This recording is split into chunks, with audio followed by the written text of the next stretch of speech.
Thank you all for being here. It's me, Ari Dustin, or for those that have been following for a while, Rashid.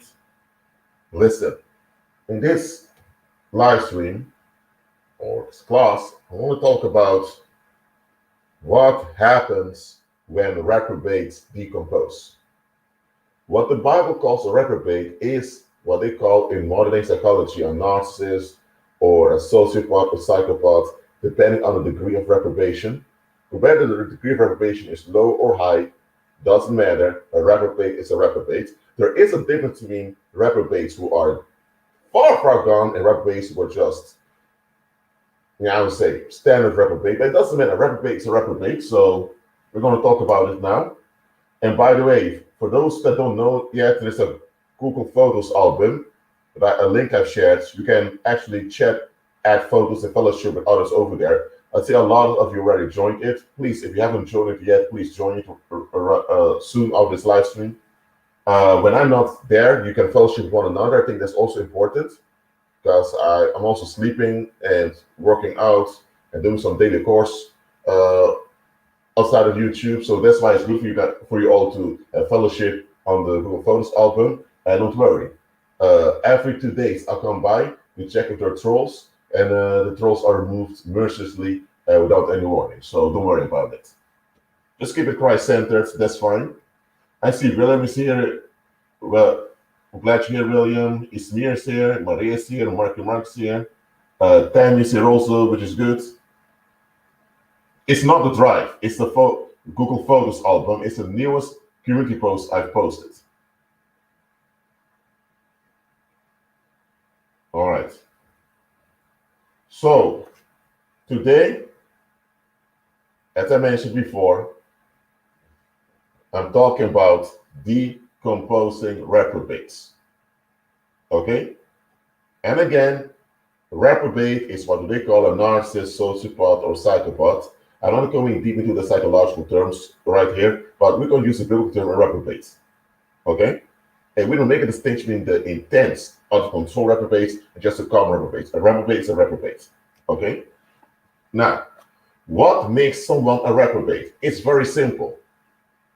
A reprobate is someone that insists so much on fleeing, they become so pathological in fleeing that they have lost their natural balance. Okay, so note this down for yourself. A reprobate is someone who has become so pathological in their fleeing that they have lost their natural balance. And because they've lost their natural balance as a human being, both their mental and physical natural balance, is why they're explosively dangerous. Okay, let me give a small parable to you, an example. Okay, let's say you're about to work out by jogging. You often jog in the neighborhoods. It's a common thing you do to work out. Nothing wrong with that. So one day you put on your jogging clothes, or maybe sportswear. You're ready to go jogging, but then you see that it's raining. Now there are people that jog while it's raining, so there's nothing wrong with that. But then you see that it's not only raining, but it's also thunder and lightning, and it's a very hard wind. Very hard. The wind is even blowing some of the trees away. Very hard wind, intense rain, and sharp lightning. Now, would you still go outside to do your jogging? Let me know in the live chat. Let me know in the live chat, please, very quickly. Let me know. Would you still go jogging?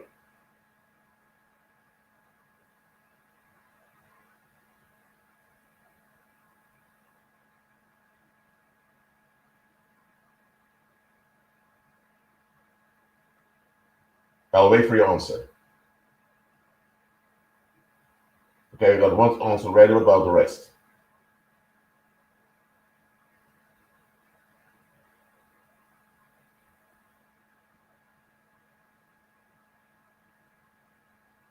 I got a few answers already. Praise the Lord. Well, it's obvious. You would not go out jogging, right?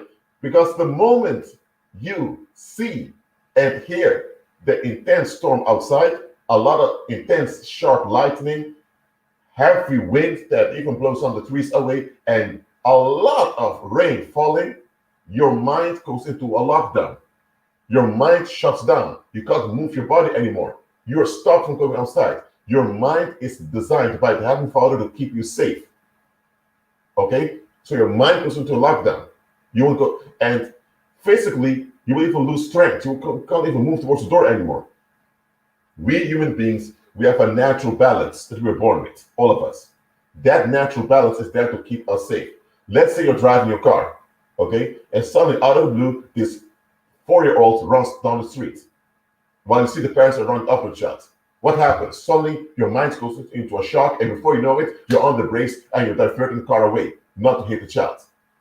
Your natural balance keeps both your own physical body safe, but also keeps you from harming other people. So your natural balance is related to empathy. Empathy is part of your natural balance. By empathy, you're able to relate to other people's feelings and emotions. And that's also part of your natural balance that keeps you safe. And because we're social creatures, your natural balance also keeps you in safe social interaction.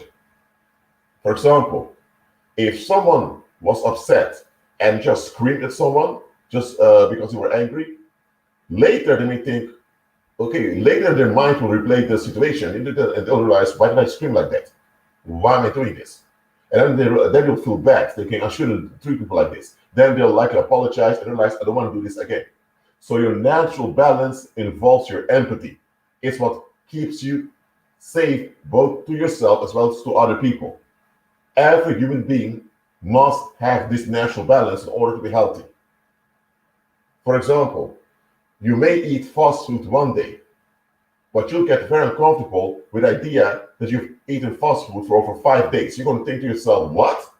I've eaten fast food for 5 days? What was I thinking? So with some people, the natural balance is a bit slow. With others, it's quite sharp, but every human being has a natural balance. So do you understand this part about the natural balance of us human beings? Do you understand this part? Let me know in the live chat, please. Because you need to understand this before you can understand the rest of this live stream. Do you understand the part of the natural balance?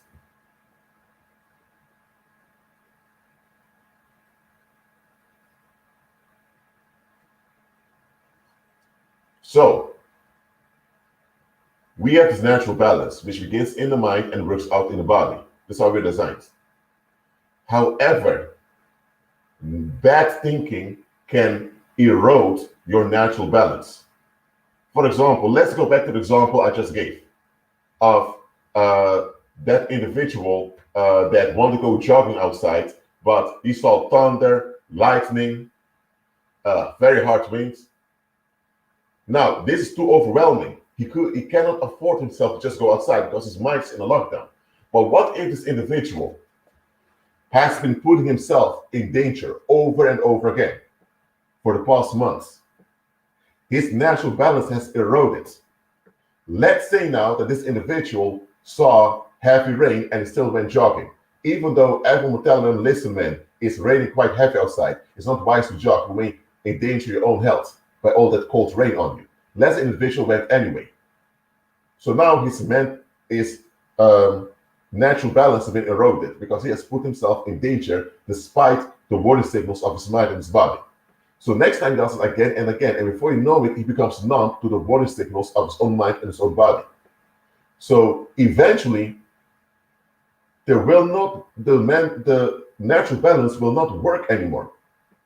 It's similar to a car where the brakes don't work. If you're driving a car and the brakes don't work while you're driving that car, or if you're in a bus and the brakes are not working, it's a signal that there are no brakes. It's a very dangerous situation. You can be there. The same is with a human being who goes against their own natural design over and over again. We are fragile and vulnerable creatures designed to operate in intimacy and harmony with one another. That's it. Anytime you operate against your design, whether it's male or female, you are attacking your own natural balance. Now, even people who are addicted, because they have some emotional issue that has been processed, even people with addictions, have a natural balance. For example, you can have a guy that's smoking 50 cigarettes a day, but the moment he sees a 10-year-old think it's cool to smoke a cigarette, he will clearly say, hey, I'm smoking cigarettes, but don't you dare do it. You get me? Don't. If they did a social experiment once, they sent, I believe it was a 5-year-old with a cigarette in the mouth towards a few adults asking for a lighter.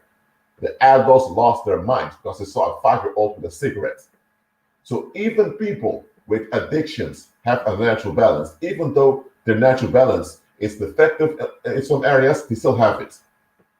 The issue with the reprobate is they have violated their own humanity so often by insisting on things that go against their own long-term health or long-term well-being that they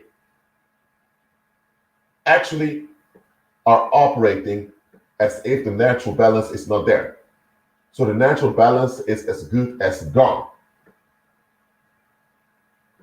So that is what makes them a reprobate. That makes them so dangerous. For example, you will think twice or thrice. You were just knocking someone out. But the reprobates, they don't even think. They just feel upset. They just want to knock someone out. The only thing that keeps a reprobate in check is external consequences. For example, a reprobate may be enjoying a family life as a married man or a married woman. And because they're so attached to this married life, they don't want to endanger it. So the idea only of losing their family life keeps them in check. Because they don't want to go to jail. They want to lose the respect they get from the community. Or a reprobate may be so into, I would say, partying, that it also wants to be denied access from partying. So because of that, that fear of not being able to party keeps him in check from causing fights at the club. So the reprobate is solely motivated by external impulses, because internally there is no natural balance there anymore. So the reprobate has to be contained by the crowd. Because if the crowd does not contain the reprobate will go around like a loose wild animal, escalating on everything. Think about a bull in a china shop. Imagine you have this china shop with very delicate tableware. And china shops, the objects in there are very fragile. Imagine you have a whole china shop with expensive, fragile tableware. You have this bull that enters the shop, and the bull is agitated. The bull begins to go wild. It destroys everything in the china shop. That's how the reprobate is. The reprobate is like a bull in a china shop. They can explode anytime if they're triggered. And once they're triggered, there is no off switch, because the natural balance is the off switch that will keep them in check. But because the natural balance is not working anymore in them, they are like a human being without the natural off switch. So that means that once they're triggered, there is no turning back. They'll keep exploding, exploding, exploding till the day they breathe their last breath. And that is the main reason why the Bible says, do not correct a fool. And that's why even modern day psychologists, psychiatrists are telling you, do not confront a narcissist. So actually they're confirming what the Bible's been saying in the book of Proverbs. Do not correct a fool. The Bible even says when you correct a fool or you correct the wicked, you will bring harm on yourself. Why? Because those people have no natural balance active. So once they're triggered, once they feel attacked, it's explosion time. Either explode on you or explode on people around them. Anyway, folks will get hurt. So that is the reprobate. Now, again, the reprobate is only kept in check by external impulses or external consequences from the community around them. There's one dark side of this, however. The moment the reprobate is triggered, because the reprobate can be triggered anytime. Because when they feel victimized, in their mind, they are victimized. Once a reprobate is triggered, they need an outlet as soon as possible. Okay, let me give an example. Let's say your spouse is a reprobate. Okay, let's say your wife is a reprobate and you're not aware of it. And you walk with her in the mall and she sees this very expensive dress. The dress costs like $2,000. But the thing is, both of you together only earn $3,000 a month. And both of you are only left with around $500 each month that you can use for free. So the thing is, despite both of you together earning $3,000, only left with $500 each month, and you two cannot afford to purchase that $2,000 dress. And that $2,000 dress is very hard to wash it. So once it gets dirty, you have to throw it away. So you can clearly see it's a very delicate, expensive dress that you can wear one time. You wear it one time, then you need to throw it away because if it gets dirty, you can't wash it in the washing machine.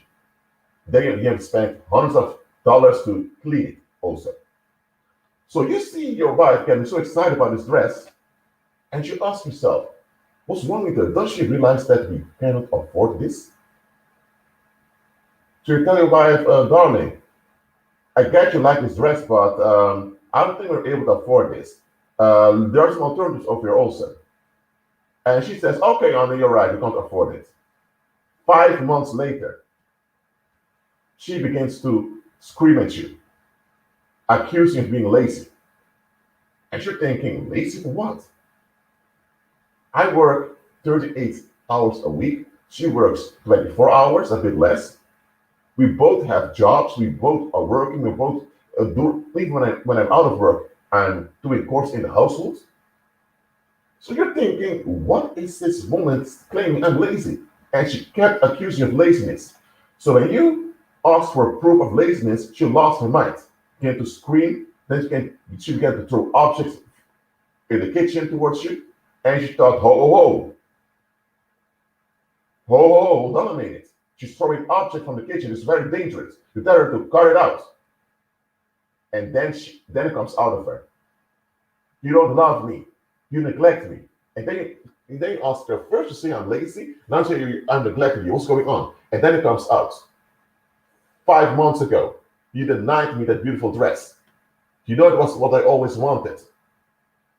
And then you think to yourself, you were never into expensive dresses. That was the first day you saw the expensive dress. So it wasn't what you always wanted. You think what's going on? And now you realize that she pent up anger from the moment you denied her the dress, and months the anger accumulated, now the anger exploded on you. And you're shocked, still have to process what's going on here. That's the thing. The reprobate needs an outlet the moment they are triggered. The moment they feel pain or discomfort, they need an outlet to escalate. Because if they don't get an outlet to escalate, they'll become a time bomb that's ready to explode anytime. So having reprobates around implies that you need to have victims around for them to victimize on a regular basis. Because if they don't have victims to victimize on a regular basis, they will explode at some point, and when they explode, many more people are hurt. So there is no such thing as safe living with a reprobate. You can never get involved with a reprobate and end up in a safe situation. There is no such thing as things ending up well when you're involved with a reprobate. Absolutely not. Now, if you tell a 5-year-old you can't have this candy, the 5-year-old may cry, but then the 5-year-old will forget about it. The 5-year-old may be distracted by something else. Children are flexible, and that's a very practical attitude of children. So don't call the reprobate childish, because they're not childish, they're just negative. All right? Don't insult children by calling the reprobate childish. They're not childish, they're negative. And the weird thing is, people have more patience with the reprobates than they have with children. That's the backwards thing of the world.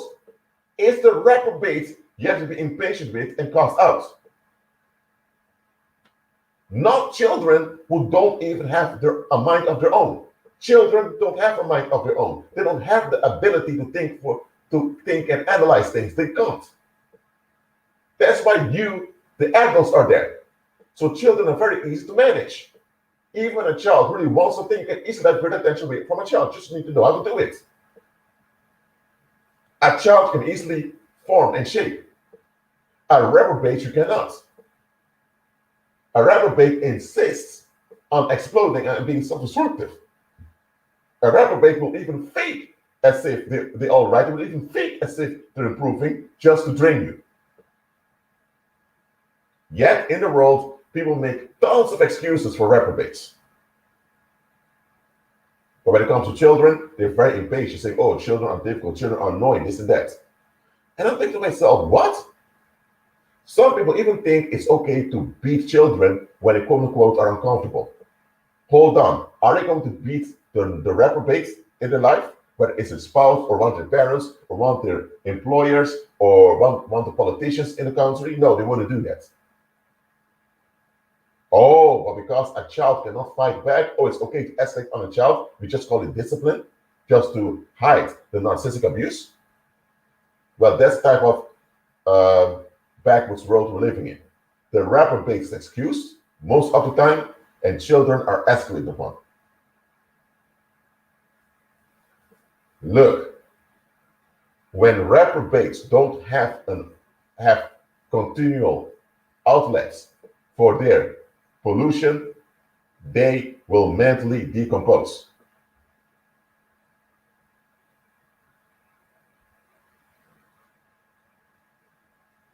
Look, I'm not saying the average stubborn individual out there is a reprobate, no. Because even stubborn people, even addicted people, even people who are stubborn, and with even stubborn people with addiction, people with bad manners have a natural balance. What makes every reprobate is because the natural balance is gone. All right? So, if you want to stay with a reprobate, whether in a marriage or in a friendship, whatever, either you become the continual victim that they escalate upon, or you need to enable them to victimize others. Because if they don't have victims, the anger and the resentment builds up, they will mentally decompose, and once they decompose, they don't care anymore. They explode on anyone. And that is what I'm talking about in this live stream, decomposing reprobates. Now, before I continue, have you ever experienced something similar to a decomposing reprobate? I don't talk about addicted people who are having a tantrum. I'm talking about the actual decomposing of a reprobate individual. How many of you have experienced something similar to that? Let me know in the live chat.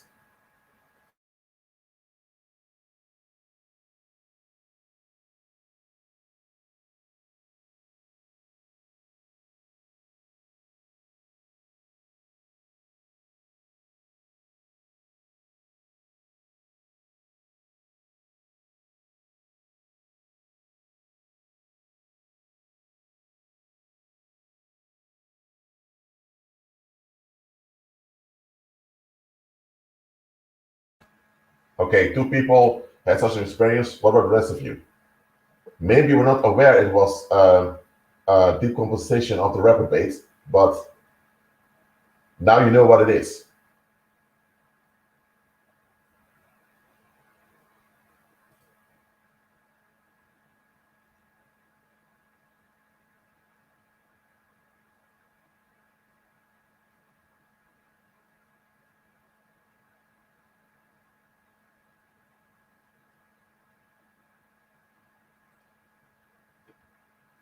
So, what society does not want is that reprobates in mass decompose. And that's why society has all those toxic restrictions.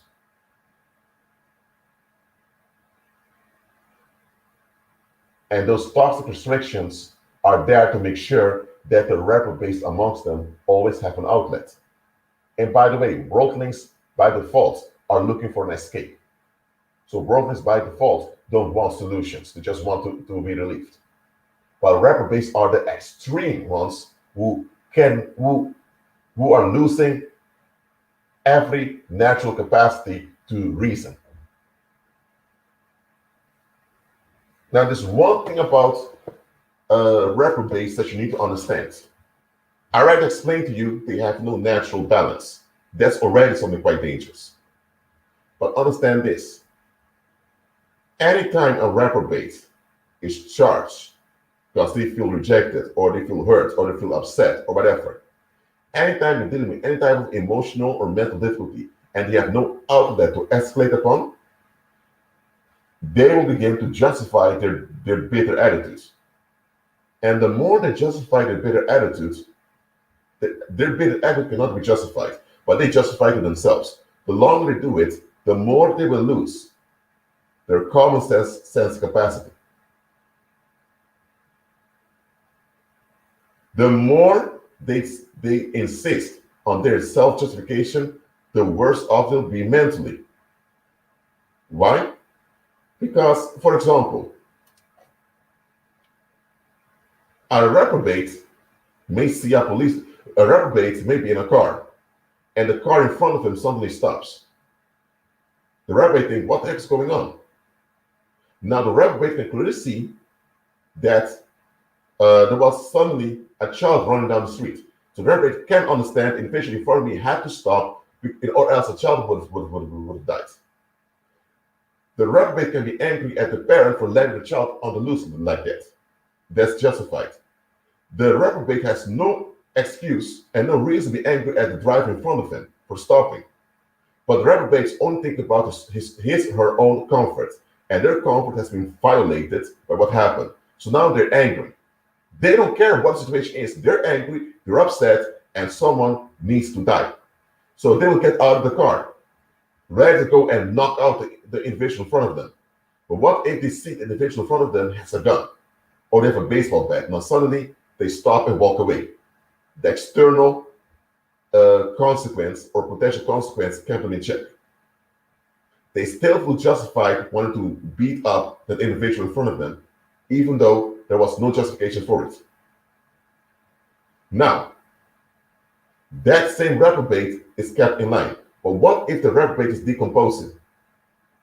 If the reprobate is decomposing, he might walk away from the driver in front of him, but then he will look at the child, 5-year-old, begin to attack the child openly with fists and all that.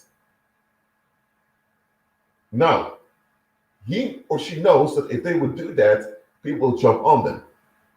But they just don't care. They just need that release immediately. Their common sense capacity is gone. That's how you end up having child molesters and molested many children over years. That's how you end up having people that keep lying and lying all the time. And here's the thing. When a reprobate decomposes, when their common sense capacity is gone, they will put themselves in danger just to prove a point. For example, you may be on the bus, and if there's one woman staring at you all the time, you don't pay attention to it. Then she comes and sits close to you and keeps staring right at your face. Everyone in the bus thinking, oh man, what are you doing? What's going on here? She knows very well she's a woman, and she would look for a fight, and that all the men on the bus will easily knock her out. She doesn't care. She wants to be the victim, so she can demand sympathy. So she is now staring at you in the hope that you would confront her, and when you confront her, she feels pain and she explodes on you. And when she explodes on you, then other people will jump to keep her in check, and then she'll attack those other people too. And before you know it, when the police comes, she will claim she was attacked by everyone on the bus. Everyone tried to rape her. And then the police will say, ma'am, how come everyone tried to rape you but you still have all your clothes on? And half of the people on the bus are women. So you mean to tell me all the people do the women all trying to rape them? Yes, the reprobate will put themselves in danger. They will even trigger dangerous situations just so that they can be victimized. They want to be victimized so they can use that against others to demand sympathy. The high of getting sympathy is all that matters to them. They'll come with the craziest story. For example, a reprobate woman may even attack someone, like a man, on the street, and when the man knocks her away from him, she'll pretend like she's a victim of domestic violence. She'll even go screaming in the streets that he tried to rape her or whatever. But everyone can see, no, you are the one that was following the guy and attacked him. But she will turn around saying, no, even if I attacked him, he's not allowed to hit me. So yes, I did attack him, but I don't care if I attacked him. He should have treated me nice no matter what. That's reprobate, right over there. When they mentally decompose, all common sense is out of their thinking. They actually jump into danger. And they'll endanger anyone around them just to get their high of sympathy. That is why in the world you have this norm that you blame the victim. You know why? Because let's say you have a reprobate who actually abused one of his children, and the children complain about the child abuse they're going through. If they admit there's child abuse going on, that means they need to admit there's a parent out of line. If they confront the parent out of line, the parent may stop the child abuse because he's embarrassed. But later, he may begin to stalk women in the community, raping them and killing them. Because he's been triggered because people stopped him from escalating against his own child. So now the whole community is going to face his anger. That's why in some communities they tolerate child abuse just that reprobates have an outlet, naming their own children. And when the children are older and complaining, the community allowed bad things happen, then the community will say, hey, you're a grown woman now, or you're a grown man, you're grown, so face your own issues, stop blaming other people. They will blame the victim. Because blaming the victim is their way of avoiding facing that they have a reprobate amongst them. Or maybe you're a woman and your husband is a narcissist beating you up all the time. And you ask the police officers, please arrest my husband. But they don't want to listen. One day you end up killing the man in self-defense, and now they're blaming you also. Because now they have to admit, oh, we had a monster amongst us, and also enable the monster. They don't want this to be known about them. So that's what I'm telling you. When you notice someone is reprobate, lower contact. Don't confront them. Don't look for a fight. Lower contact and avoid conflict and escalation as much as possible.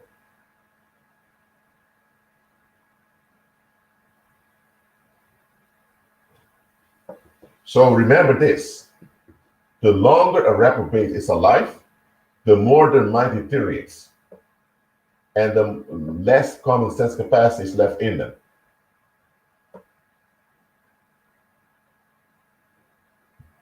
So, know what you're dealing with. If someone is not a reprobate, you can talk to them and negotiate with them at arm's length. But the moment someone is in reprobation, now you know. Even saying hi to them can trigger them because you said hi in a way they don't expect. They expect you to say good morning, you said hi. Now they're upset and now they want to smack someone. That's how unstable the reprobate is. They can't handle anything.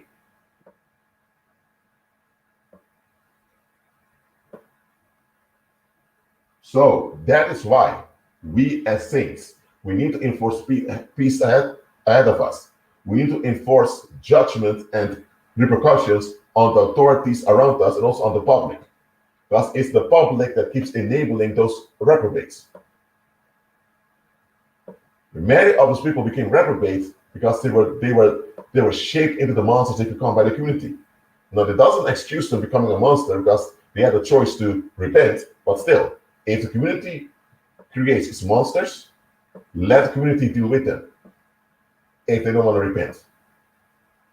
For you to be safe from reprobates, you need to walk in faith continuously, and you need to give up every way of thinking that may be used against you. If you still believe in self-respect and standing up for yourself, then it's very likely you'll end up dying in a fist fight or end up being arrested for knocking someone out. Unlearn any worldly pattern, because worldly patterns can be used by reprobates against you. Make sure your mind is clean and cleansed from worldly thinking altogether.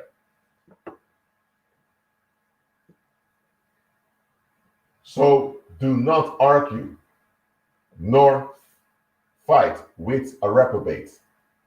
If they come with accusations, just pretend you don't know what's going on, play the fool, then they'll be discouraged and they'll just leave, and let them leave with their insults and with their anger and with their explosions.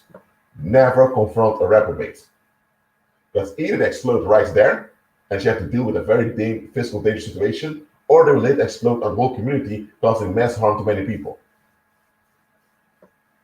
Nobody is entitled to go against their will. This is how the narcissists think. Their will is ultimate. If you go against their will, something bad must happen to you.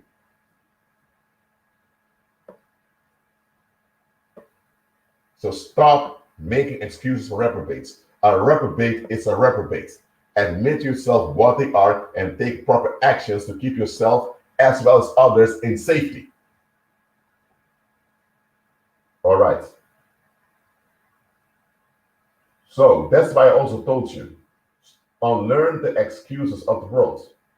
Because the world teaches you reprobate attitudes. No, you're not a reprobate. You have your natural balance. You're not a bad guy or a bad woman. But a reprobate attitude is anytime you have an excuse for something that cannot be excused. For example, parents beating children instead of going to therapy and learning how to deal with their own emotional struggles. That is something that cannot be excused. All right?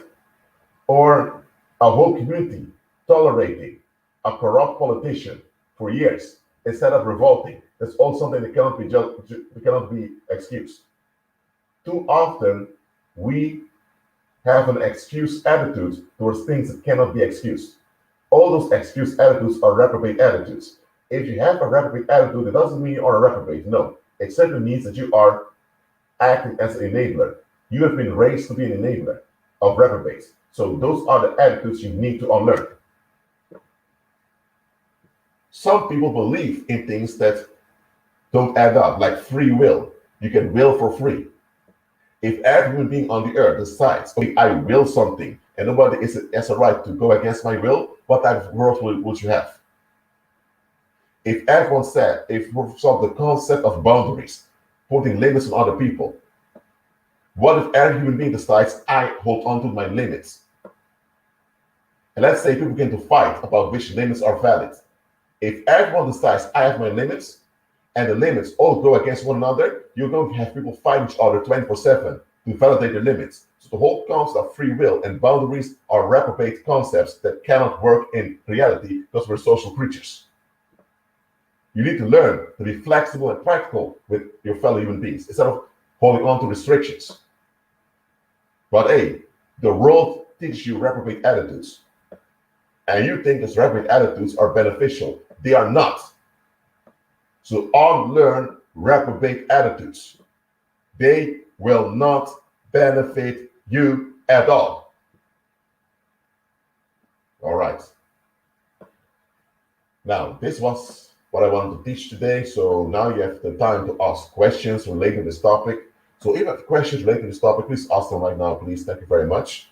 I'll just wait until I get some questions. If I don't get any questions within 2 minutes, I'll close down the live stream. So ask the questions, please.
All right, let me see if I got any questions. I'll wait for 1 more minute. If there are no questions, I'll close on the live stream.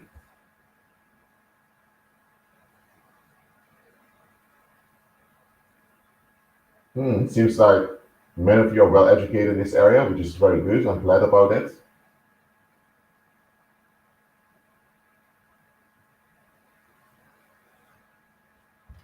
There's one more thing I need to say here. Now you know that everyone who does not become born again ends up as a reprobate. So there are many reprobates they're out there. And the only reason they don't explode on the community is because they have victims here and there that they can unload upon. Whether collective victims or in the victims close to them. So for example, if you have a couple that's been married over 50 years, okay, if they are a Christ-centered couple, that's fine. I celebrate that. But if they're not serving the Lord, then likely, I'm not saying it is the case, but likely one of them is a reprobate, and the other spouse only serves as the personal victim of the other. That also happens a lot. So just because someone is in a long-term sexual contact with someone else doesn't mean that it's a blessing. Just because someone is in a long-term relationship, whether it's a sexual relationship or just a friendship or a business relationship, just because you have long-term social bonds, doesn't mean it's healthy. Because often, in many families, you have a few reprobates who are escalating everyone else, and everyone else just takes it just to be part of the family. So long-term social interaction is no sign that someone is stable. Some people have long-term social bonds because the people around them are enabling their victimization, and because of that, they never escalate, even though they are reprobates. So you have reprobates that are managed because they get to abundance of outlets for their pollution. The moment they're cut off from their outlets, they explode. So just beware of that. Don't judge people just because they have a long-term friendship or a long-term sexual relationship with someone.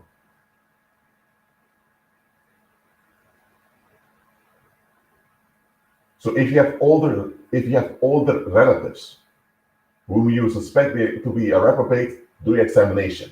And until you're certain whether you're a reprobate or not, keep your safe distance. If you figure out they're not a reprobate eventually, then you can come closer again. If you realize they are reprobate, you did well. Stay away from them as much as possible.